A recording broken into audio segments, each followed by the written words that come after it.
Hi guys, Portuguese video. Gumala kami kanina. Ito yung nasabat ko sa bata. Relo na Japan. Seiko. Automatic. Pang waterproof siya. Yan, ito yung likod niya. Ayan. Yan. Parehas lang din yan. Automatic siya. Ayan.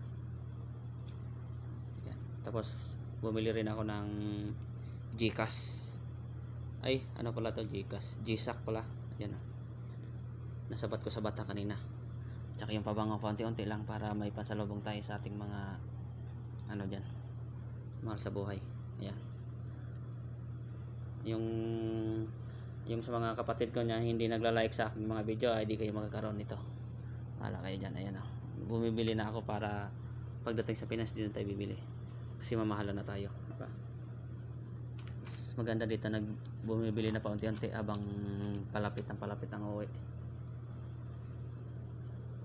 Maganda to kapag pinatay ang ilaw.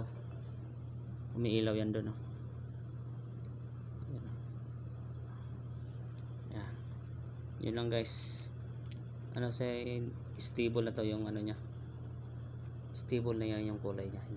Hindi ko makupas.